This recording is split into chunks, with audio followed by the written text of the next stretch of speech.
ஓம் சைராம், ஜெய் சைராம். என் அன்பு குழந்தையே, இது நாடகம் நிறைந்த நரிகள் வாழும் உலகம். இது நல்லவர் யார் கெட்டவர் யார் என நிதானமாக யோசித்து செயல்பட வேண்டிய காலம் இது. ஏனென்றால் இது கலிகாலமாகிவிட்டது. நான் உன்னோடு இருக்கிறேன், நீ பயப்படாமல் இரு. நீ பலம் கொண்டு திடமான மனதோடு இரு. உன்னை ஒரு பொதுமி அப்பா கைவிட மாட்டேன். புண்ணியங்கள் அனைத்திற்குமே தலையாயது எது தெரியுமா? நன்றி பாராட்டுவதுதான். பாவங்கள் அனைத்திற்குமே தலையாயது நன்றியை மறப்பதுதான். செய்த நன்றியை மறப்பதுதான் பெரிய பாவம். தக்க சமயத்தில் செய்த உதவிக்கு நன்றியை கொன்றவனுக்கு ஒரு பிரயோஜனமும் இல்லை, ஒரு சித்தமும் இல்லை. நம்மை பெற்று வளர்த்த அன்னையும் பிதாவும் முன்னறி தெய்வம், கண்கண்ட தெய்வம். அவர்களுக்கு செய்யும் பணிவிடைகளே நீ செலுத்த வேண்டிய முதன்மையான நன்றி கடன். ஏனெனில் அதன் நன்மை என்பது கடலை விட பெரியது. தள்ளாத காலத்திலாவது நீ அவர்களின் மனம் மகிழும்படி நடந்து கொள். நீ என்னதான் தான தர்மம் செய்து வந்தாலும் அவர்களை நல்லபடியாக வைத்து கொள்ளாவிட்டால் நீ எதிலுமே வெற்றி பெற முடியாது. உன் உண்மை அன்பிற்கு கட்டுண்டவர்களை தவிர வேறு எவரின் அசட்டு பேச்சுகளுக்கும் நீ உன் மனதில் இடம் கொடுத்து விடாதே. எந்த சூழ்நிலையிலும் உனக்கு தக்க சமயத்தில் உதவி புரிந்தவர்களை உதாசீனப்படுத்தாதே. உதவி செய்தவர்களுக்கு நன்றி பாராட்டுவதுதான் மிகப்பெரிய புண்ணியம். உனக்கு பின்னால் இருப்பது யார் என்று தெரிந்து கொள். உனக்கு பின்னால் இருப்பது நான் தான். உன்னை நான் கைவிடவே மாட்டேன். எல்லாமே சரியாகிவிடும். எதற்குமே நீ அஞ்சாதே. உன்னோடும் உன் குடும்பத்தோடும் நான் உன் அப்பா இருக்கிறேன். எதற்குமே கலங்காதே. உன்னை நான் அல்லவா எப்போதுமே பார்த்து கொண்டிருக்கிறேன். அதனால் என்றுமே உனக்கு நன்மையை மட்டும்தான் தெரிவேன். நன்மை மட்டும்தான் உன் கண்ணுக்கு புலப்படியும் நான் செய்வேன். உன்னுடைய பாரங்களை எல்லாமே எனது பாதத்தில் நீ சமர்ப்பித்து விட்டாய். நீ எதற்காகவும் இனிமேல் கலங்கக்கூடாது. எப்போது உனது பாரங்களை எனது காலடியில் நீ விட்டாயோ அந்த நொடி முதலே உன்னுடைய கர்ம வினைகளை அகற்றி உனக்கு நல்லது நடக்க நான் ஆயத்தமாகிவிட்டேன். இப்பொழுது என்னுடைய தவக்காலம் முடிந்தது. உனக்கு நல்லதை நடக்க செய்யப் போகிறேன். இப்போது உனக்கு நல்லது நடக்குவதற்காக நான் கண்கொண்டு திறந்து பார்த்திருக்கிறேன் உன்னை. என்னுடைய தவக்காலமே உனக்காக மட்டும்தான். எல்லாமே உனக்கு கைகூடி வரப்போகிறது. நீ துயரத்திலிருந்து நிச்சயமாகவே விடுபட போகிறாய். பல ஆனந்தத்தை நான் உனக்கு அள்ளித்தரப்போகிறேன். காத்திரு. உனக்குள்ளேயே என்னை வைத்துக்கொண்டு என்னை தேடி ஊர் ஊராக ஓடுவதும் என் பெயரை மறந்து மற்றவற்றை உச்சரிப்பதும் எதற்காக? என்னை நினைப்போர்க்கு தலைமுறை தலைமுறையாக நான் துணை நிற்பேன். உன்னை நான் கைவிட மாட்டேன். சீக்கிரமே உனக்கு நல்ல வழி பிறக்கும். என்னை முழுவதுமாக நம்பு. அப்போது உனக்கு இளைப்பாறுதல் செய்வேன். என்றும் முழு மனதோடு கேள். என்னிடமுள்ள அனைத்தையும் நான் உனக்கு தருவேன். சோதனையும் வேதனையும் உன்னை சோர்ந்து போக செய்வதற்கு வருவது போதனை செய்வதற்காகவே வருகின்றன. போதனையை உணர்ந்தால் உனக்கு சாதனையாக மாறும். ஒவ்வொரு நிலையை நினைத்தும் வேதனைப்படுகிறாய். பிள்ளை நலனை நினைத்து வேதனை, இறந்து போனதை நினைத்து வேதனை, நோக செய்பவர்கள் நினைத்து வேதனை. இப்படி வேதனை மேல் வேதனைப்பட்டு எதை சாதிக்கப் போகிறாய்? உனது கவலையால் எவையேனும் சாதிக்க முடிந்தால் சொல்லேன். கவலை என்பது உன் மனதை என்பால் திருப்பாமல் கட்டி வைக்கிற வலை. முதலில் இந்த வலைக்குள் இருந்து வெளியே வா. அப்போது எனது அனுக்கிரகம் உனக்கு கிடைக்கும். எனது அனுக்கிரகத்தாலேயே உனது கிரகம் சரியாகும். வாழ்க்கையில் அடுத்த நிமிடங்கள் என்ன நடக்கும் என்பதில்தான் மனிதனின் வாழ்நாளுடைய அர்த்தங்கள் அடங்கியுள்ளது. அந்த அர்த்தங்களுக்கு தான் ஓடுகின்ற ஓட்டம். அதில் நிதானமாக ஓடுபவர்கள் சில பேர். சிலர் எதற்காக, ஏன் என ஒன்றும் தெரியாமல் ஓடுகிறார்கள். இந்த தற்போதைய உலகத்தை பார்க்கும்போது விடிவது அதில் ஓட்டம் மட்டும்தான் கண்களுக்கு தெரிகிறது. ஏதோ சிறு சிறு இடத்தில் அன்பு, பரிவு, பாசம் என சிலரின் மனதில் பார்க்க முடிகிறது. அப்படிப்பட்ட சூழலில் என் பிள்ளைகளான நீங்கள் என் கண்களுக்கு வித்தியாசமாக தெரிகிறீர்கள்.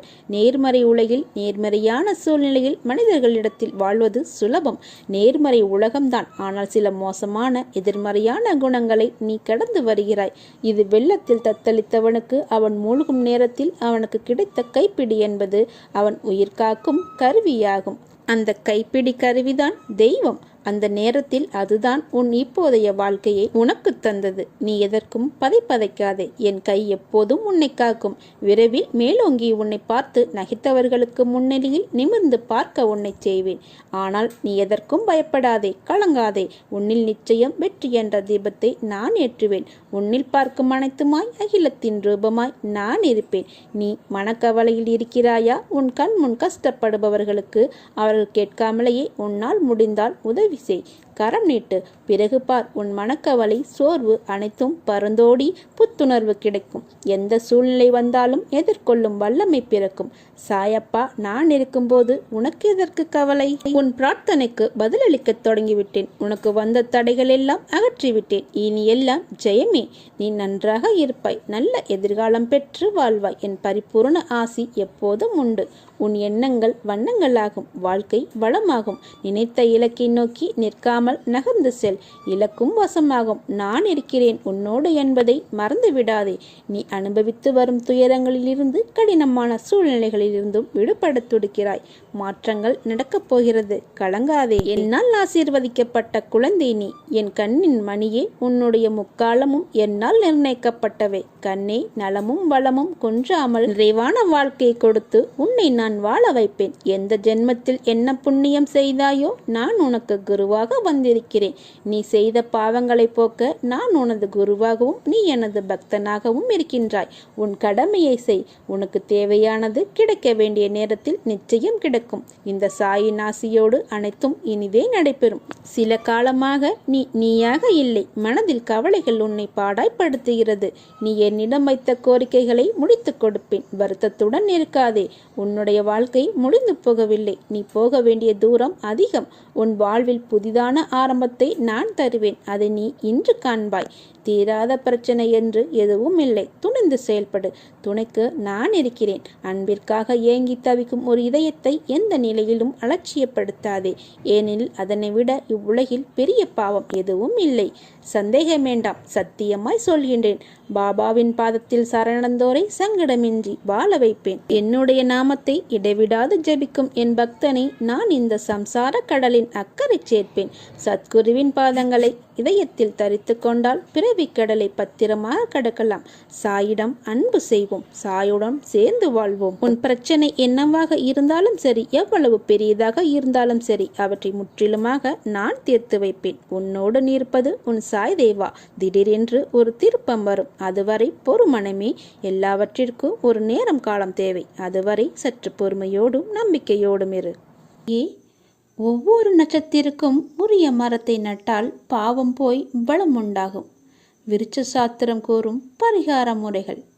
நம்மை அறியாமல் நாம் செய்யும் பாவங்களை, பாவக்கதிர்களை கிரகிக்கும் சக்தி விருட்சங்களுக்கு உண்டு. உங்கள் நட்சத்திற்குரிய மரத்தை நீங்களே உங்கள் கையால் நட்டு நீரூற்றி வளர்த்து வாருங்கள். அந்த மரம் வளர வளர உங்கள் வாழ்வும் வளம் பெறும்.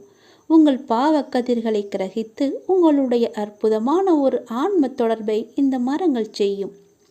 சில மரங்களை வீட்டில் வளர்க்க முடியாது.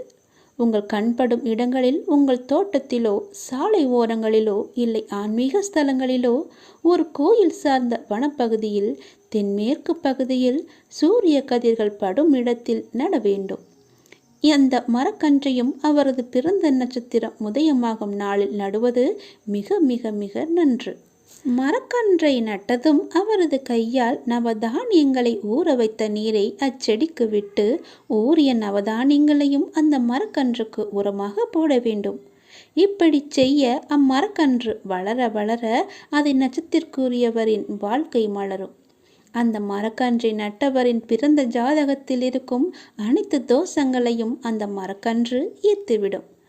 அம்மரக்கன்று பூத்து காய் காய்க்கும் போது உரியவரின் வாழ்க்கையும் செழிப்பாக துவங்கும்.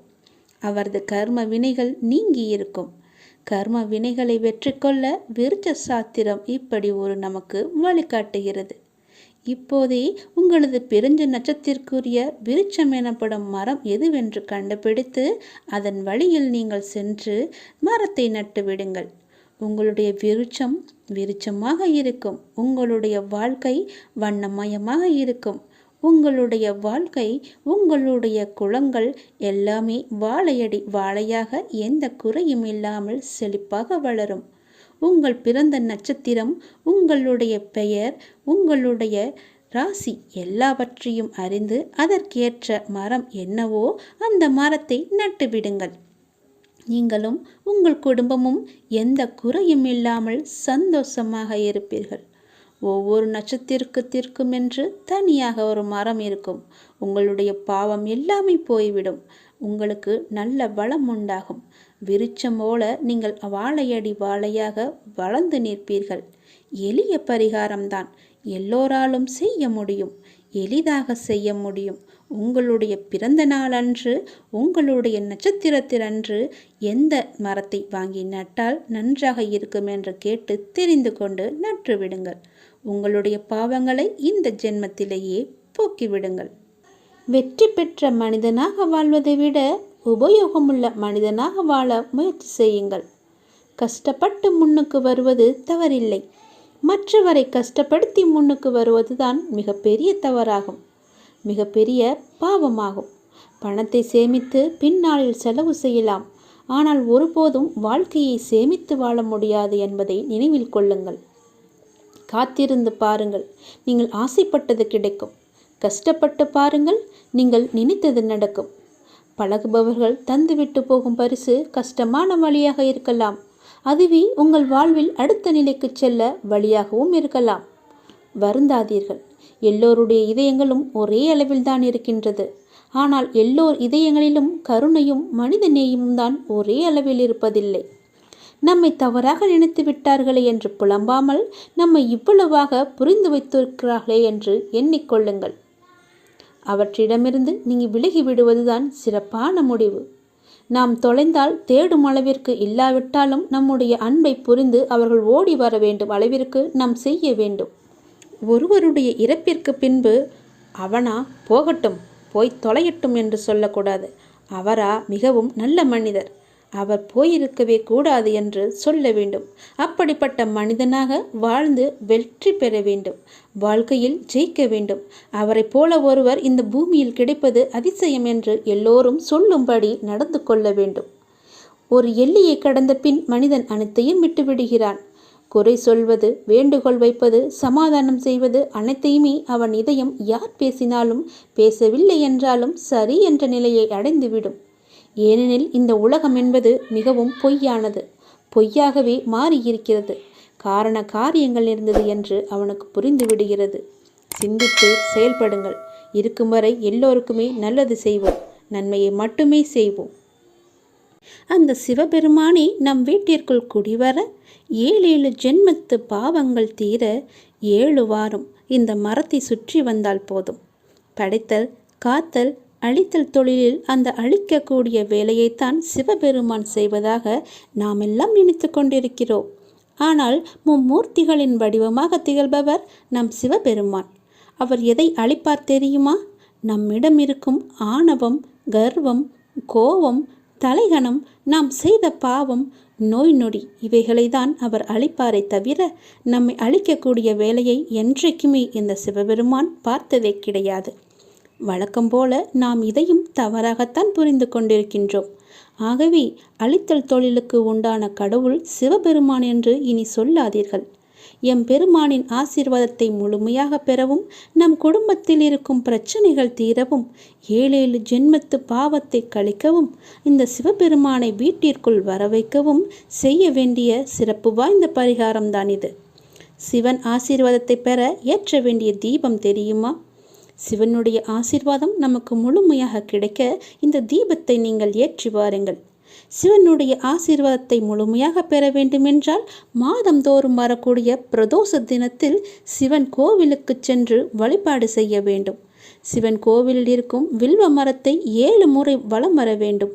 ஒரு வில்வக்காயை வாங்கி 2ஆக உடைத்து அதன் உள்ளே இருக்கும் விதைகளை நீக்கிவிட்டு நல்லெண்ணெய் ஊற்றி திரி போட்டு வில்வக்காயில் தீபமேற்றி வில்வ மரத்துக்கு அடியில் வைத்து சிவபெருமானை மனமுருகி வேண்டி வரங்கள் கேட்டால் அந்த வரங்கள் உடனே நமக்கு கிடைக்கும்.